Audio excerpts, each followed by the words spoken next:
Now, let me ask you something. You've been a judge. How long have you judged drumline for? Geez, I think I probably started judging in like 97, so it's been a good 20, 23 years, 25 years maybe. So, having that 20 plus years of judging experience, looking back at your time at the Blue Devils, wh- why do you think you guys didn't score higher on the sheets? I mean, because like the 88 line was super clean, and it's you guys were playing cool stuff. The 90 line, you guys were ridiculously talented, playing probably the hardest book, one of the hardest books out there for sure. Why do you think you guys didn't score higher? I don't know. I remember in '88. I think the writing was on the wall. I don't know. You started to go towards like individual groups were getting credit, but man, like the big picture started to kind of take on a new energy. You had Madison winning, and the drum line scored really high. Um, did I think they were better than the Cadets? I didn't. No offense to Chris Thompson. I didn't think that they were better than Santa Clara Vanguard. I didn't think they were better than us. Um, and I don't know. In '88, it was, I don't know. We had an incredible night. I mean, there's some of the, I remember literally drumming the end of the opener in the moment going, oh God, that's the cleanest that's ever been. Just enjoying myself with, rookie snare drummer that's to this date, that's the best show I've ever played in my life was Finals '88. And it was a thing of pride for me and a sense of accomplishment. And I was a little surprised that we didn't win drums. I remember we went on fifth to last in '88, and I was watching Santa Clara, and they went, and I went, it took my breath away. It was weird. And I was on the side, and I was like, God, that was incredible. And then the chord disappeared, and I was like emotional. And I knew there was something special. In '89, I don't think we didn't have the show. We definitely had a great percussion section. And then '90, we kind of wanted to not necessarily right the ship, but we wanted to make a statement. And by that time, you never know what's going, through the heads of the judges. Personal relationships. You know, Trending. You can't define fashion. Fashion is what it is. You don't know it until you see it, and these trends, and perhaps our trend had kind of come and gone. Tom's the evolution of the music evolved in maybe different ways than other groups. Like Cadets evolved more into some different sounds. We were more of a different, sense of motion and rudiment, and just changing of the tide. You never know. You never know why those things happen.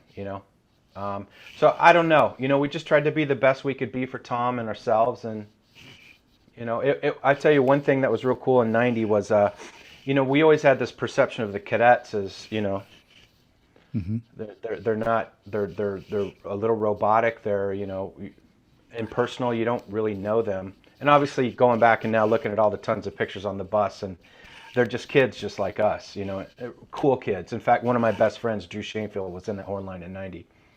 But we were in Rome, New York, I think, as like 2 weeks left of the season, like week and a half left. And we had just finished our last rep and we broke for water, and cadets buses pulled in. And at the time we were like, they don't sleep, they don't shower, they just rehearse. So we thought, oh man, they're going to go straight to the showers. They grabbed all their shower stuff, and the whole corps, probably not the whole corps, probably a couple haters still on the bus, but most of what we thought was the whole corps of cadets ran and sat in the stands for our run through. And man, we turned it on. The whole corps just turned it on, and it was just a really cool exchange of love and experience in a Hmm. way that only the Blue Devils and cadets could do. But we had a ton of respect for the drumline. Lee Bettis, great friend of mine, someone I totally respect. Matt Powers, Matt, all those guys. Tom Unks has become a real good friend. So yeah, just it is what it is. I don't know, what was going on scoring wise. I just knew that we wanted to be the best version of us, and that's, you control what you can control, and that's it. That's cool. So you age out after 90, and then you were you going to UNT at the same time, or did you go to UNT after that? I went to UNT 90, 91, 92. I took the summer of 91 off. Oh, so since 88, this will kind of age me a little bit. Since 88, I've had 3 summers off. One was 91, one was '09, and one was 2020. Every other year, I've been out in the sun, either marching or teaching. So I met Eric Johnson was a friend of mine, and he was just starting Innovative Percussion, and he needed a snare tech at this little tiny drum corps named Night Express. And so I went and taught Night Express 92, 93, 94, 95, 96. I had we won drums in 93. The corps didn't make finals, Division Two. I thought we had a 9695. Carolina Crown had a 9596. So it goes at this time it would go to the GE number. Our GE number was 89. So I was like, well, we didn't win drums. Maybe 10 years later, I saw the recap, and Crown had an 88. So we had actually won drums, but the corps didn't make finals. 94, we won drums, and I had 2 snare drummers leave to go to the Blue Knights that were part of that 95 line with Jeff and Nick Angels. 2 Night Express kids from a tiny drum corps in Iowa. I was very proud of that. They went, Chris Hartman and Josh Penland. Chris is now the percussion specialist at Claudia Taylor Johnson. So yeah, I taught there through 96, and then Rick Rodriguez and I had become very, very good friends. One of my best friends and one of the best teachers I've ever known, if not the best. And he asked me to come teach for Ralph in 97. And then Brett Kuhn reached out in 98. It was, I think Paul Rennick and I both were in the mix for the gig. And I think actually Paul said no. And Brett reached out, and I went over to Ralph's to talk to him about it, that I was leaving. And it was actually Ralph, and this is how cool Ralph is. Ralph's like, dude, you're teaching the Cavaliers, bro, the Cavaliers. Are you serious? And it just, he was a big fan of Larry McCormick. Fred and Larry, they shared a lot of parallels and a lot of tendencies together. And I ended up teaching there in 98, 99, was the Caption head 2000, 2001, 2002, 2003. And I was getting the writing bug. I was doing some writing, some rewrites in the shows, and just, helping Brett if he needed something done. And Scott Coder was like, there's an opening there's an opening at Bluecoats in 2004, and I think you're ready. So, I'm of the ilk that I'm not going to take somebody's gig. And, unfortunately, I don't think a lot of people these days think like that. I wasn't going to take Brett's gig. This is Brett's gig. Who am I to even take Brett's gig? It was not mine to take. So I had a chance, and I had a chance to talk to Dennis DeLucia about it. And Dennis is like, the cookie, crumbled a different way for him. And he was proud of me for taking, having the gumption to leave and go somewhere else and start my own program. So Brett Kuhn was probably one of the most influential people from a percussion teacher, writer standpoint, creator, mentor I've ever met. And I was thankful to have him in my life. And I will tell you, when I went to North Texas, I was very lucky because my private lesson teacher was Jeff Prospery. My drumline teacher was Paul Rennick. Eric Johnson was my marimba teacher. And that year, we had in Ralph, Tom Float, and Tom Hannum. And we played on the waterfront from 86 as part of the Zildjian Clinic with Greg Bissonette. Oh, wow. So, man, I was just like, lottery ticket. I was right place, right time. I got exposed to all those incredible people at North Texas. And when I went to, when I finally, had my own gig at Bluecoats, I worked with Tom Rarick, who's incredible, one of the best. And I was there from 2004 through 2008. And I tell you, I got real burnt out. We had an incredible drum line. That drum line in 07 was in first until the Blue Devils went on. We went on before intermission, a couple hours before them. They went on, they won drums, deservedly so. Maybe not, maybe. 07. The Bluecoats were really good. We had just a great drum line, a staff that believed I could write anything and they would teach it. It's like, oh, I've never seen that before. Okay, let's do this. And then in 08, the show wasn't as strong, but the drum line was probably stronger. They were stronger, that 08 drum line.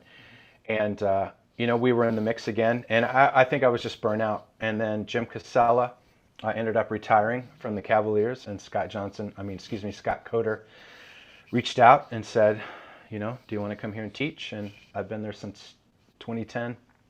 That's cool.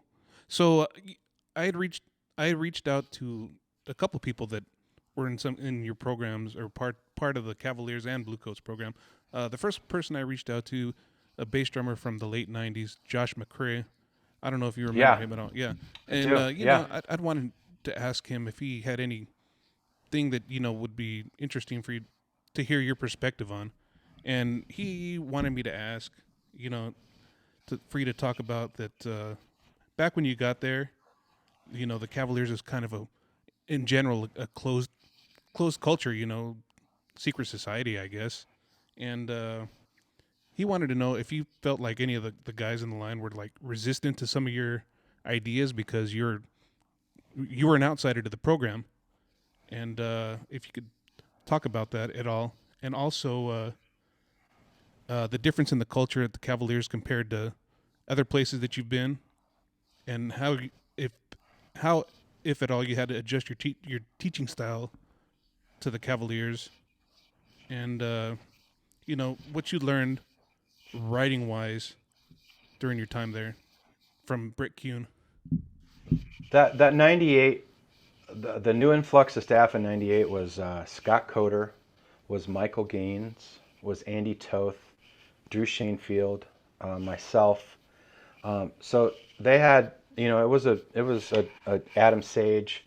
So we had like kind of a turnover in people. And I remember, of course, I mean, dudes were testing me out. I was the Toyota and they were taking a test drive.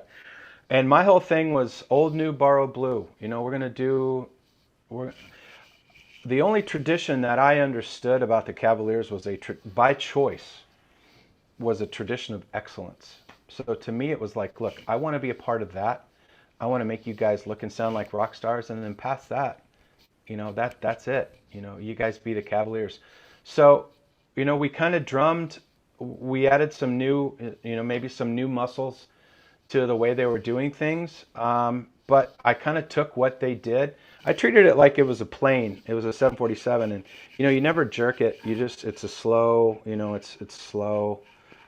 Slow. And I just tried to treat it with a lot of care, and ultimately, really, it was just more, respect. I wanted to respect them. I didn't want to come in and step all over anything that they had done in the past. I just wanted to make them better. And the line in 97, I think, was fifth, and the line in 98 was second. We won semis. We won prelims. We were second in semis by a tenth, and then I think we were second in finals by a tenth. We had one roll poop out in the opener, but the rest was real stellar. So when I went in there, there were some really heavy-duty personalities, and one of them I'd actually taught in high school, Klein, and he knew every Cavalier lick ever played, and so I was like, okay, this guy, which he ended up being actually a good guy. So I went in there with kid gloves, and I just tried to do as much as I could, and kick their butts a little bit, and coach them, and hug them, and embrace them, and respect them. And you had sometimes it was making them think it was their idea, like double teaching. You're teaching the concept, and you're also doing it in a way where they're thinking it's their idea. So yeah, I mean, it was a huge learning curve for me. I learned a ton. I learned I don't know a lot, and I still kind of hold that mantra close to my heart. Did they make I you have a learn? lot to learn. Did they make you learn the claw, the Casey claw?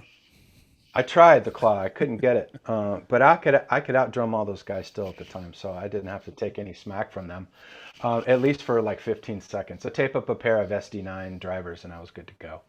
I think Josh also wanted me to ask, when did you, if at all, did you realize that you guys hit a turning point as far as from where they were to being a dominant force in percussion in the late '90s? We had a ton of talent, and the front ensemble had really established itself. We had this tenor drummer, Paul Matsuba, who had like perfect pitch, played flute and jazz vibes, and he could like their style was everyone listens to the snares and the snare line.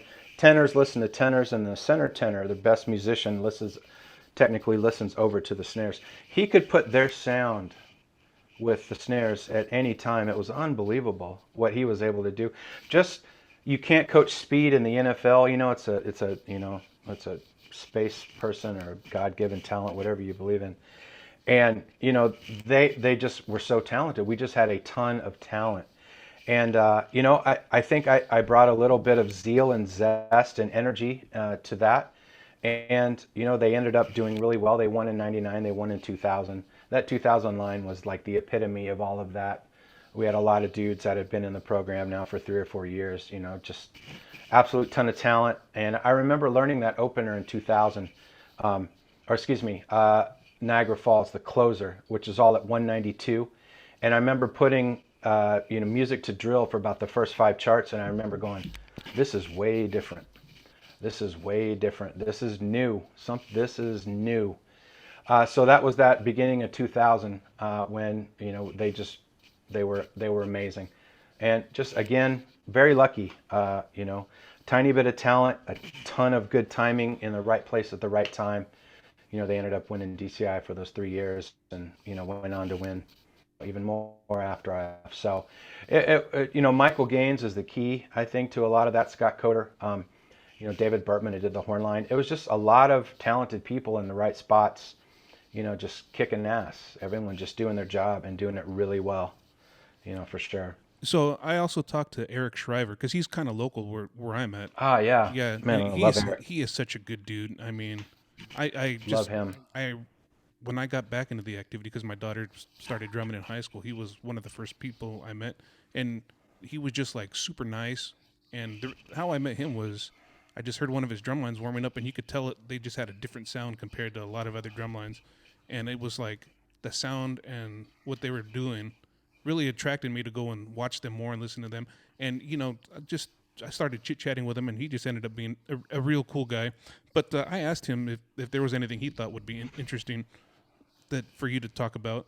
And he had a couple things. He wanted to know, how you ended up at Bluecoats from leaving as caption head of the Cavaliers, and also what it was like to take over a mid-level DCI percussion program and build it into a percussion powerhouse in just the couple years that you did there at the Bluecoats. First off, I had no idea what I was doing. This was, again, we're sitting at Cracker Barrel on Sunday, and we look back and go, that was that was the approach. I got there in '04, and it was cool because we used to invite the whole drum line over to my house, all snares and tenors, I think even basses this year. So we'd move in at max. My wife we'd go to Sam's and buy about $1,000 worth of food, and we'd charge everybody like $100 for the week. We'd feed them, we'd drum. It could hang out at the crib. We'd go rehearse at Carmel High School, and that first year, Erin Riggleman was my section leader, and she was just an incredible leader. I learned a ton from her, and I had such a respect for the fact that she was in a lot of males around, and she held her own, and she commanded their respect through her actions. Which to me, you've got to be open to information. It's not knocks, be ready. It's always knocking. You got to be open to this and receive this information. So she kind of taught me a lot about how to be a leader. And we had Eric Shriver there. We had recruited some people. In '05, Josh Bricky and some cats that had marched Crown came in. We had, Jimmy Fuller, who I think this kid, every year he ever played anything, he played one of my books. I'm sorry about that, Jimmy, because he was in high school at Centennial High School, where Alan is a real good friend of mine. My first percussion instructor was the teacher. So I'd write for them, and then Jimmy Bluecoats, and now he's an assistant principal in Dallas. Incredible guy. But, we're just a bunch of no names. So we had a kid from Spring in the quad line. We had a kid, one of the kids that followed through, I was doing a lot of Yamaha Sounds of Summer clinics. You go in for 2 days and you teach, and they give you kind of a staff. It's usually made up of like the local, kids that attend the school. So this guy was actually going to IUP, and he ended up saying, yeah, I want to come out and audition. And then he came out on audition, and now he's the writer at Colts. And he's also the writer at, the group from the Independent World Group from Texas. They were 5th or 6th. They're really Monarch? good. Monarch, yeah. So he's the guy at Monarch. Why is his name escaping me right now? I'm so sorry about that. So anyway, it'll come to me. We had just these, like a lot of people that didn't have a name, but they believed. And Ray Ulibarri, Eric Ridenauer, incredible teachers, that were a part of that. Adam Clay. And we just did what we thought was right. We just built and built and built. Justin Lewis was really talented. And it was cool because the way he drummed is not the way I taught, but he'd come back after memorizing the music and played a certain way, and we would adapt to that. We would adapt to that way. So there's two kind of ways of thinking about when you teach. It's like, we're going to distillate everybody into this, and then this is what we're going to do. And the other way of that is going, okay, we're going to take all these approaches and kind of meet in the middle, and then, organically we're going to figure out what the style is predicated on our personnel. It's like what a basketball team would do if they've got great shooting guards. Their offense changes a little bit, or they got great defensive player. You end up going to a different defense. So anyway, we kind of took what we had and how people approach the music. We had Tim Maynard, who could clean anything. He was the guy that would look at something and go, "I've never seen that and that. So okay, cool. I got something to do today." Sometimes I've had instructors in the past that they'd see the book and go, "We can't do that." And I think I never had that at the Bluecoats. We just played everything that I wrote and cleaned it, and the kids believed, and they made that their 8 on the hand. That was kind of their norm, and it would seem awkward and weird at the beginning, but then by the end they had kind of mastered the skill set to play those kinds of notes or whatever, be it a weird rhythmic passage or a crazy sticking, or it's like, why would you make it this difficult? But they just bought into it, and they ended up playing a ton of stuff in a really cool way, and that technique just organically manifested into what it was, predicated on our personnel. Niall Zabel is another cool cat. We just had a lot of talented. We had really young guys that were just super uber talented, and then we had old guys that had it figured out. Chris Garay came from cadets and ended up making it with us, and that 5, 6, 7, and 8 was just a natural progression of the teaching style, design, and it was lucky. I've been trying to catch that lightning in a bottle ever since. Just crazy. How did you end up there at the Bluecoats, though, from Cavaliers? I went in and worked with the Bluecoats in 03 for a week, and I really got along with the staff. And an opening, it was open. They wanted to hire me to be the designer and the music coordinator, and I wanted to be the music coordinator because I wanted I'd started getting into the pacing of events, and so I kind of wanted to have a little more say into how the show is paced, and so they offered me that gig, and it was time for me to fly the coop. I'd done, I checked a lot of boxes with that incredible group at Cavaliers, so it was time to move on and build the shake machine at McDonald's myself, put my money where my mouth is, and run my own program. Can you talk a little bit? And Michael, I know this is something that a lot of people want to know more about because so many people are fans of your work as a designer. But you mentioned it a little bit before that while you're at Cavaliers that you started to get that itch, to be a little bit more on the creative side. Can you speak at all? I mean, but that doesn't happen for everybody, right? Can you speak at all, maybe just back then, what was that drive for you? What was that thing inside of you that wanted to express itself, even if you didn't know it back then, even like looking back now? What do you think that was? Yeah. Ego. Maybe wanting to prove that I wasn't just a drummer, that I was a musician. That music hit me deep and it meant something. And, I kind of had I don't know if it's because I played saxophone or I started writing late, in life. The first thing I think I ever wrote was a street beat for a marching class at North Texas. But, I would analyze Tom's music and Hannum's music, and I remember going, and the way he had the flam drags into the phrase, I didn't realize it was the melody repeated the second time, and like a light bulb went off. It's like, wow, that is really interesting. And how he would take like odd groupings and let them cycle back, almost like a T-high, almost like a tabla type style, where they would cycle back into I was like, wow, that's new to me. So I took a little bit of the two height stuff. I took a little bit of what I learned from Ralph. 84 solo, still one of my favorite pieces of music ever. And I thought I want to try this. And I remember Dave Dombeck, who's a dear friend of mine.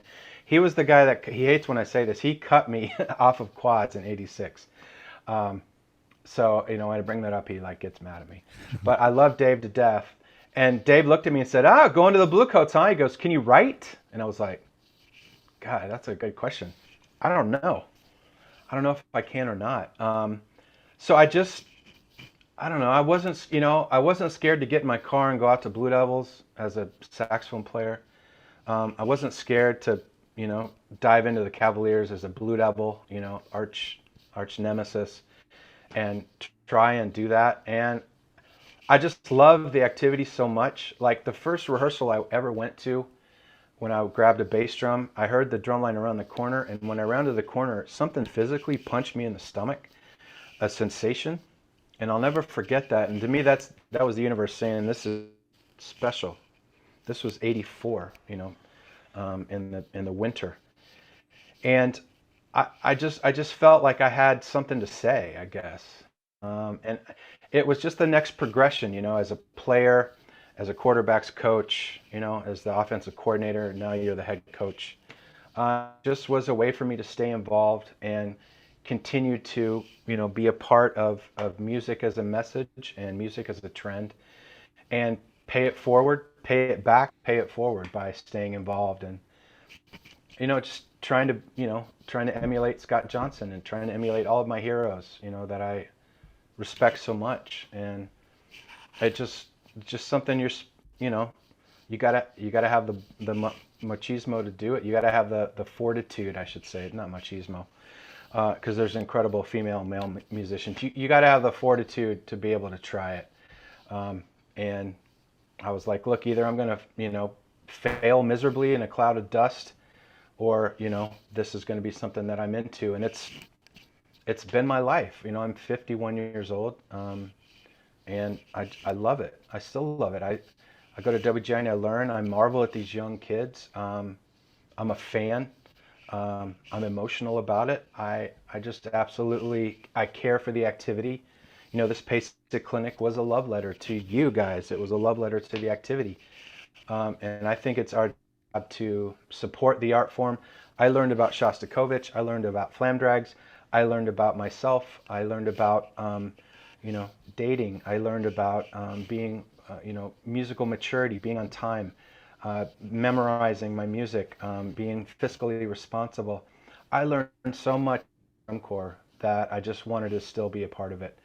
And it still excites me to this day, and I really miss it.